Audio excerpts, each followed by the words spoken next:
Юуны өмнө бол Туулын бургас болвол Улаанбаатар хотын үүшиг юмаа гэдэг ингээд ахмадууд хэлээрэ гэж бичээд байгааг бас дуулгачаа гэж бодож байна.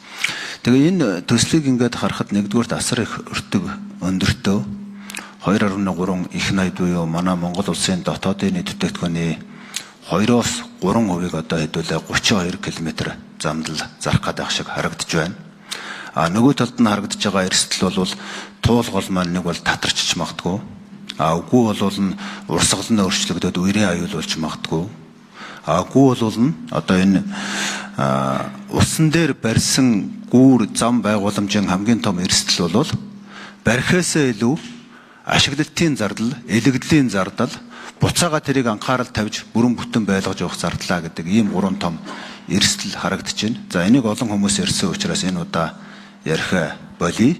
Зүгээр ер нь одоо өнөөдөр дэлхийд дахинд юу болж байна вэ гэхээр геополитикийн хүндрэлтэй байдлаас хамаарат төсөв эдийн засгаа маш их хэмнэж байна. Ялангуяа гадаад дотоодын өр зөөлөө бол багасгаж гадаад улсаас хараат байдлуудаа одоо хамгаалах энэ талын бодлогууд одоо дэлхийн аль ч улсуудад явж байна. Одоо өнөөдрөөс эхлээд энэ нээж чадхууны асуудал ч гэсэн хүн дээр яригдж байна.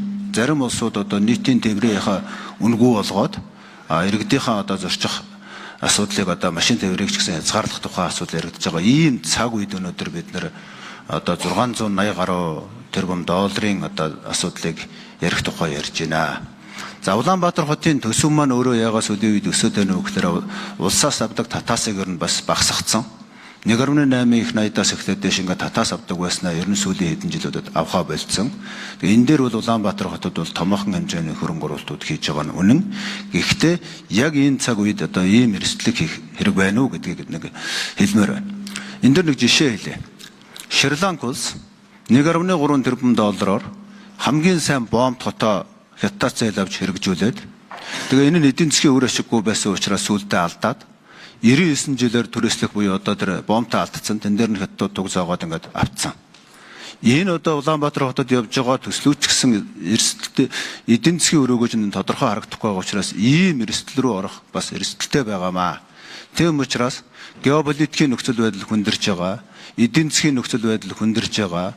Бид нар тэтгэр тэтгэмжээ тавьж чадахгүй, цалингаа одоо бас нэмэгдүүлж чадахгүй ийм хүнд байж байгаа үед энэ төслийг ер нь зогсоохон дээр юм биш үү гэсэн ийм саналтай байна.